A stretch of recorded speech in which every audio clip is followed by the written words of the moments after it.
Bienvenue dans notre podcast numéro 12. Yes! Alors, le sujet d'aujourd'hui, en fait, ça serait les coûts reliés à une transaction pour un achat immobilier. Voilà. Martin, qu'est-ce qu'on a comme pour les premiers coûts? Premier coup, en tant qu'acheteur, parce que c'est Oui. important qu'on calcule en tant qu'acheteur le Oui. budget quand on achète une propriété. Oui, Tu sais.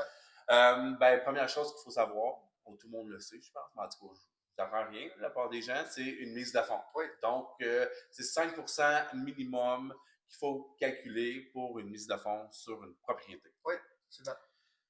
Deuxième chose, il faut calculer l'inspection.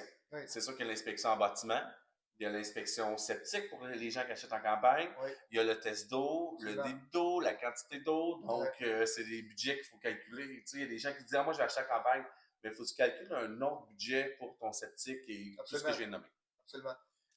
Des chiffres approximatifs, je sais qu'on n'a pas des chiffres exacts parce que chaque compagnie a leur portrait financier, on pourrait dire. Le premier frais d'inspection, ça serait environ de combien, Martin? Entre 600 et 700 $, c'est ce que je pense. Il y en a qui sont qui chargent plus, puis c'est parfait, puis tout ça. Puis c'est vous qui choisissez votre inspecteur, donc vraiment créer un lien de confiance avec votre inspecteur. Puis je pense pas que le prix c'est important, mais on retourne entre 600 et 800. On va dire entre 6 et 8. Hein? Le deuxième frais, en fait, le système septique, ça pourrait varier en c'est à peu près la même chose. La même chose dans ces prix-là. Okay, puis un test d'eau. Test d'eau, tu vas chercher ta bouteille d'eau, tu peux chercher toi-même ton test d'eau, c'est 40 $. Ou tu peux engager une compagnie qui s'occupe de tout faire, tout ce que j'ai nommé dans tout ce qui est le tralala du test d'eau, là, tout ça. C'est un peu plus dispendieux, j'ai pas le prix par cœur pour celui-là. Environ 100, je pense. Environ 100 $ pour un test d'eau. En même temps, on lance des chiffres, mais c'est des budgets, comme on dit. Concentrez-vous sur 40 $ pour le test d'eau si vous le faites vous-même. Ça, c'est la meilleure chose. Le quatrième frais, ça serait quoi? Il faut calculer aussi la prime SCHL. Oui. Parce que quand vous mettez 5% de mise de fonds, il y a une prime SCHL sur le 5%. Donc, voilà, il faut calculer ça. Sur la prime SCHL, il y a un 9%. Donc, si, exemple, ta prime SCHL, ça, c'est la taxe sur la prime SCHL que tu dois payer directement chez le notaire. Oui. Donc, ce qui m'amène à dire, l'autre frais, c'est le frais de notaire. Oui. Exactement. Alors, ça varie environ à combien, un frais de notaire? Je peux dire 2000 $ à peu près, un frais de notaire. C'est à peu près dans ces prix-là. J'ai pas les taxes, j'ai pas les prix, ça dépend vraiment. Mais comme je vous dis encore, il faut avoir un bon lien de confiance avec les personnes que vous engagez, vos professionnels. Souvent, c'est pas le prix. C'est juste pour vous donner un petit budget autour. Là, lisez les reviews Google. Oui. On a beaucoup de contacts aussi dans notre base de données, alors ça va nous faire plaisir de vous les partager encore une fois, pour ceux qui le demandent. Puis, le dernier frais, ça serait quoi, Martin? Quand on passe chez le notaire, qu'est-ce qu'on fait? On déménage! Yes! On déménage! Oui, mais c'est pas le dernier, hein, en passant? Non? Non, faut te l'expliquer après. Tu me surprends, là. Déménagement, donc si tu veux payer des déménageurs, ou un camion, il y a des boîtes, il y a du papier que tu dois pour tous tes verres, pour pas que ça brise, tout ça.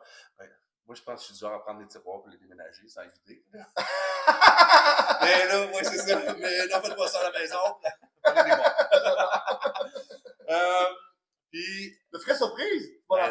La taxe de bienvenue! Ah, ben, la taxe de bienvenue! Oui, c'est ça. Faut pas l'oublier, cette fameuse taxe de bienvenue. Ah, coûte cher!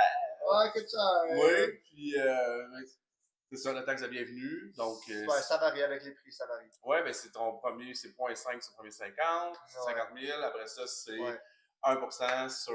Je pense que le meilleur moyen de la calculer pour vous, parce que chaque achat, c'est un différent montage, vous pourriez chercher en fait sur Google. Non, je l'ai sur mon site web. Tu l'as sur ton site sur web? Sur mon site web, calculez votre taxe de bienvenue. Bien sûr. Vous pouvez l'avoir, tu calcules, parce qu'il calcule les deux, soit le prix que tu payes ou la taxe municipale. Donc, la plus haute des deux, il va calculer. Donc, vous pouvez aller voir mon site web, puis vous allez pouvoir calculer votre taxe de bienvenue.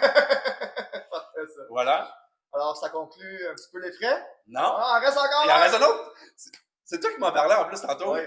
Alors, le dernier frais, si je pourrais dire, ça serait en fait tout ce qui est l'imprévu. Oui. Finalement, on ajoute une propriété. Alors, qu'est-ce qui manque? Est-ce qu'il manque des meubles finalement? Est-ce qu'il manque la décoration? Est-ce qu'il manque une tondeuse? Un wheel eater, la souffleuse. Il peut manquer pas mal de trucs. Alors, c'est bon de budgéter les choses qui manquent. Puis pas avoir de surprise. Voilà, c'est Alors, important. ça conclut tous les frais reliés à la transaction. J'espère qu'on n'a pas oublié. Hein? Non, on n'a pas oublié. Mais, on les a tout nommés. C'est pas mal un gros budget de départ, je vous dirais, pour un achat de propriété. Mais si on budgète d'avance, on n'a pas de surprise. Alors, ça conclut notre podcast numéro 12, les amis. Alors, à une prochaine. Peace! Salut!